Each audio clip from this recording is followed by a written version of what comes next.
7 வயசுல இவன் நல்லா படிக்கிறான், இவனுக்கு அறிவு அதிகம்னு சொல்லி 3ஆவதுல போடாம 4ஆவதுல போட்டாங்க எங்க டீச்சரும் வாத்தியாரும்.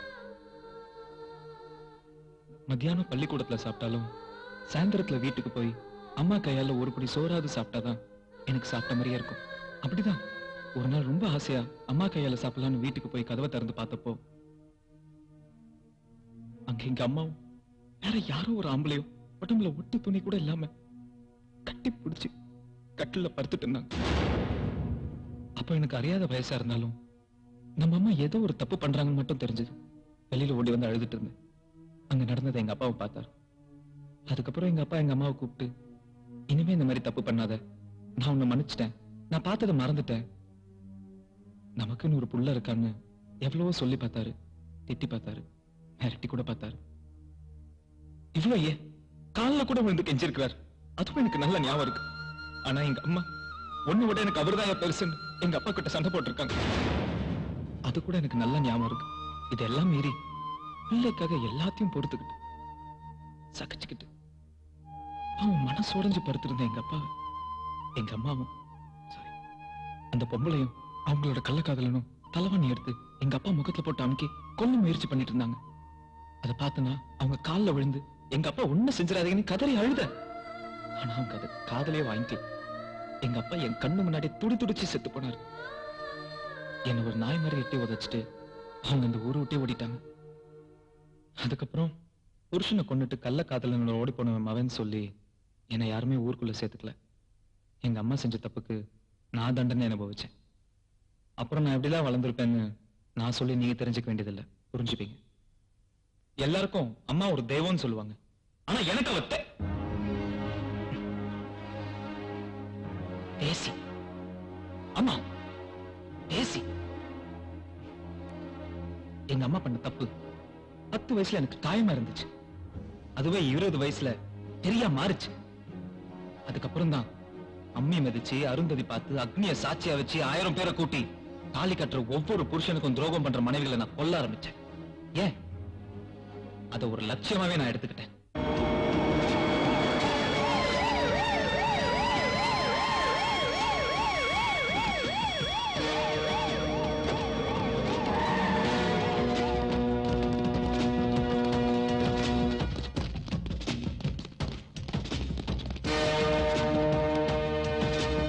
வாட்ச்மேன் கதவு தர. ஒரு வாட்ச்மேன் சொல்லி ஒரு வாட்ச்மேன் கதவு திறக்க முடியாது சார். எங்களை யாரு நினைச்ச? போலீஸ் டிபார்ட்மெண்ட் வந்திருக்கோம். ஒரே கதவை. என்ன சார் பிரச்சனை? சார் உள்ள என்ட்ரி கொடுத்துட்டு இருக்க ஒரு கொலைகாரன். நாங்க அவனை இமிடியேட்டா அரெஸ்ட் பண்ணி ஆகணும் சார். நான் உங்களை உள்ள அலோவ் பண்ண முடியாது சார். உள்ள லைவ் ப்ரோகிராம் நடந்துட்டு இருக்கு. என்ன சார் நீங்க கொலைகாரன் உள்ள இருக்கான்னு சொல்றோம், லைவ் ப்ரோகிராம் நடந்துட்டு இருக்குன்னு சொல்றீங்க. முதல்ல கதவு தரங்க சார். முடியாது சார். ப்ரோகிராம் முடியற வரைக்கும் யாரையும் உள்ள விட முடியாது. சார் நீங்க யாரு சார்? General manager. நாங்க எம்டி டே பேசணும், அலோவ் பண்ணுங்க சார். ஆமா sir, captain interview confirm sir. ஆமா ஒத்துக்கிட்டாரு. 1 மினிட். வெளிய போலீஸ்லாம் வந்திருக்காங்க. நான் எவ்வளவோ சொல்லி பார்த்துட்டேன். உங்களை பார்க்கணும்னு சொல்றாங்க. என்ன பண்ணலாம்? நீங்க பார்த்து பேசினா அமைதியா வெயிட் பண்ணுவாங்கன்னு நினைக்கிறேன். சரி வர சொல்லுங்க. தம்பி, உங்க கதையை கேட்கும்போது கல்மிஞ்சிக்காரனு கூட கண்ணீர் வந்துடும். ஒரு நிமிஷம். ஹலோ, எங்க இருந்து பேசுறீங்க? மதுரையில இருந்து ஜானகி பேசுறீங்களா? உங்க டிவி வால்யூமை கொஞ்சம் கம்மி பண்ணுங்க. கொஞ்சம் சத்தமா சொல்லுங்க. என்னமா சொல்றீங்க? ப்ளீஸ் உங்க டிவி வால்யூமை கொஞ்சம் கம்மி பண்ணுங்க. இன்னும் கொஞ்சம். ஓகே. அந்த தேவா பண்ணது நியாயம்ன்றீங்களா? அவங்க அம்மா மேல தான். ஓகே ஓகே, தேங்க் யூமா, தேங்க் யூ. பாத்தீங்களா தேவா, மதுரையில இருந்து ஒரு அம்மா போன் பண்ணி உங்களை சப்போர்ட் பண்ணி பேசுறாங்க. நீங்க பண்ணது நியாயம்ன்றாங்க. உள்ள லைவ் ப்ரோகிராம் நடந்துட்டு இருக்கு, கொஞ்சம் வெயிட் பண்ணுங்க சார் ப்ளீஸ். உங்களுக்கு நாங்க சப்போர்ட் பண்றோம். ஆமா நாங்க சப்போர்ட் பண்றோம் சார். செல்லப்பா சார், கொலைகாரன் அரெஸ்ட் பண்ண எஸ்டிவி வந்தோம் சார். எம்டி அலோவ் பண்ண மாட்டேங்கிறார் சார். ஆமா sir. Okay sir, thank you sir, thank you sir. I waiting sir. Okay sir. Commissioner वरार। हेलो। சொல்லுங்க மா। I am Jayashree. कहां से? बॉम्बे से। बॉम्बे से? हाँ बोलिए। देवा का कहानी सुन के मैं बहुत दुख हो गई। अच्छा। देवा ठीक से किया। अच्छा ठीक है। Thank you very much. பாத்தீங்களா தேவா, இப்போ மும்பைல இருந்து ஒரு அம்மா ஃபோன் பண்ணாங்க. நாடு முழுக்க உங்களுக்கு சப்போர்ட் பண்றாங்க. நாங்க சொல்றோம் தேவா பண்ணது கரெக்ட். அரெஸ்ட் பண்ண கூடாது. எக்ஸ்கியூஸ் மீ சார், வெளிய நிலைமை ரொம்ப மோசமாயிடுச்சு. போலீஸ் பிரச்சனை பண்ணுவாங்க போல இருக்கு. ஸ்டுடியோ ஃபுல்லா ரவுண்ட் அப் பண்ணிருக்காங்க. சரி ஆட் இல்லாம கண்டினியூ பண்ண சொல்லுங்க. Okay sir. அலாடா மச்சிதண்டி, थैंक यू. பாருங்க தேவா, உங்க வாக்கு மூலம் மக்கள் மத்தியில பரபரப்பு ஆயிடுச்சு. எல்லாருமே நீங்க பண்ணது நியாயம்ன்றாங்க. உங்களுக்கு ஜனங்களோட ஆதரவு அமோகமா இருக்கு. உங்களை போலீஸ் அரெஸ்ட் பண்ணாலும் ஈஸியா வெளியே வந்துடலாம். இதுக்கப்புறம் நீங்க ஏதாவது சொல்ல விரும்புறீங்களா? இன்னொரு முக்கியமான விஷயம் உங்ககிட்ட நான் பேசணும். சொல்லுங்க தம்பி, எதுவா இருந்தாலும் சொல்லுங்க. என் கதையை கேட்ட நீங்க என் ஊர் எதுன்னு கேட்கல, எங்க அப்பா அம்மா பேரு எதுவுமே கேட்கல. பரவாயில்ல, நானே சொல்றேன். என் ஊரு மதுரை மாவட்டத்தில் இருக்கிற கரிசல்பட்டிங்கிற கிராமம். எங்க அப்பா பேரு சிங்காரம், எங்க அம்மா பேரு பிரேமா. அந்த பிரேமா நீயா? Yes, it's you. Hey. உட்காருங்க, தயவு செஞ்சு உட்காருங்க.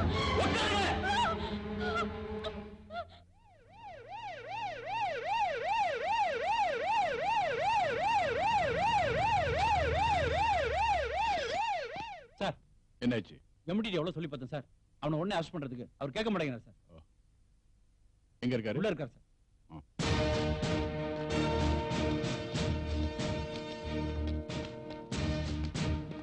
வணக்கம் சார். நீங்க? இவர்தான் GM sir. I am city commissioner. Where is your MD? உள்ள இருக்கார் sir. I want to meet. நான் சொன்னது எதுவுமே உங்க ஞாபகத்துக்கு வரல. நீங்க எல்லாம் என் கதையை கேட்டுட்டு இருந்திருப்பீங்க. என் அப்பாவை கொன்னு என்ன பரிதவிக்கு விட்டு போன துரோகி அம்மா இவங்கதான். நான் இப்ப இவங்களுக்கு கொடுக்க போற தண்டனை, புருஷனையும் புள்ளையும் வச்சுக்கிட்டு நல்ல காதலனை தேடி போற ஒவ்வொரு பொம்பளைக்கும் இது ஒரு பாடமா இருக்கும். அவங்களோட பிள்ளைங்கெல்லாம் என்ன மாதிரி ஒரு தேவாவா உருவாயிடக்கூடாதுங்கிற பயமும் இருக்கணும். காலையில எழுந்திருச்சு நமக்கு பொண்டாட்டி பிள்ளைங்க இருக்காங்கிறத உணர்ந்து அவங்கள காப்பாத்தணுங்கிறதுக்காக ஓடி உழைச்சி கலைச்சி வீட்டுக்கு வர புருஷனுக்கு கை கால் அமுக்கி உள்ளனாலும் பரவாயில்ல, அவன் கூட கடைசி வரைக்கும் உண்மையா வாழணுங்கிற நினைப்பாவது இருக்கணும்.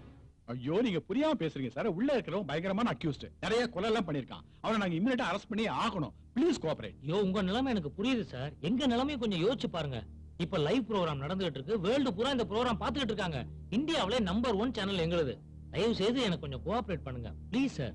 புருஷன் சந்தேகப்பட்டாங்கிறதுக்காக தீ குளிச்சவள ஒரு பொம்பளை தான். தான் புருஷன் ஊனமாயிட்டான்னு தெரிஞ்சு அவனை தோல்ல தூக்கி சுமந்தவள ஒரு பொம்பளை தான்.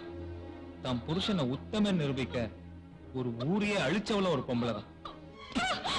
அப்படிப்பட்ட உத்தமிங்க பிறந்த இந்த நாட்டுல உங்கள மாதிரியே சில பொம்பளைங்க இருக்காங்களே. இது பாருங்கம்மா, நான் உங்களை பழி வாங்கணும்னு ஒரு நாள் கூட நினைச்சதே இல்ல. மிஸ்டர் செல்லப்பா சார், இது ப்ரோகிராம் இன்னும் half an hourல முடிஞ்சிடுமா? ரொம்ப ரிக்வெஸ்ட் பண்ணிக்கிறாங்க. அதையும் நம்ம யோசிச்சு பார்க்க வேண்டியிருக்குது. நம்ம ஆட்கள் எல்லாம் அலர்ட்டா இருக்க சொல்லுங்க. ப்ரோகிராம் முடிஞ்சு அவன் வெளியே வந்த உடனே ஜஸ்ட் அரெஸ்ட் ஹிம் இமிடியேட்லி. பாவம், கடவுளே உங்களை என் கண்ணுல காட்டிட்டாரு. எல்லாருக்கும் தேவடியா பையன் திட்டும் போது கோபம் வரும். ஆனா நான் சிரிச்சுட்டே இருப்பேன். ஏன்னா நான் அப்படிதானம்மா. நீ செட்டலுமா?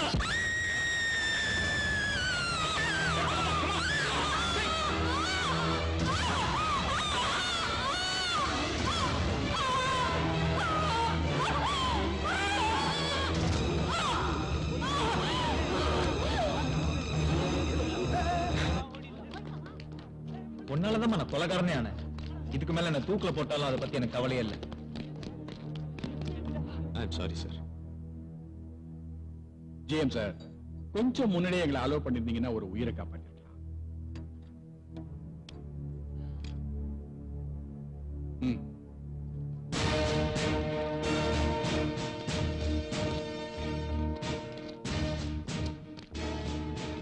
எஸ் சார், நாங்க பிஃபோராவே இங்க வந்துட்டோம் சார். பட் சேனல் ஆளுங்க எங்களை உள்ள விடல.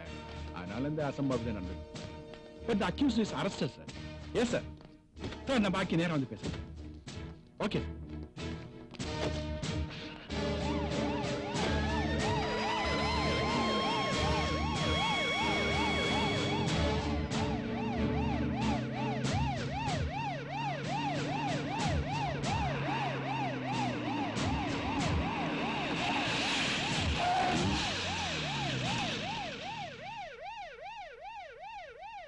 பாச்சா அண்ணா, அவன் கையில இருக்க அவளுங்க அவுத்து விடு.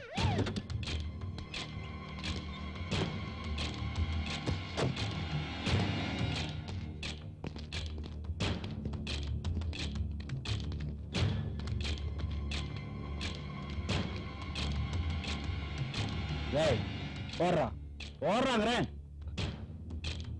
சார், என்ன சார்? போடுறான்.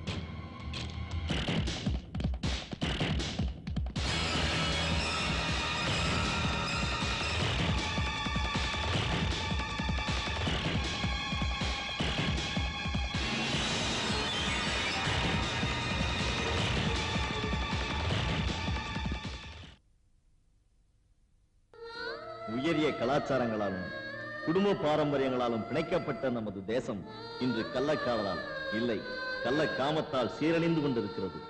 கொலை, கொள்ளை, கற்பழிப்பு இம்மூன்று சமுதாய குற்றங்களை விடவும் கொடியது கள்ளக்காமம். சில நிமிட சந்தோஷத்திற்காக ஒரு தலைமுறையே தருதலையாய் தவிக்க விடுவது என்ன நியாயம்?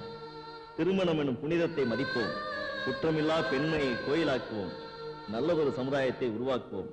ஆண்கள் உங்களை பூஜிக்க நினைக்கிறார்கள், நீங்கள் கோயிலுக்குள் தெய்வமாக இருங்கள், தெருவுக்கு வர வேண்டாம்.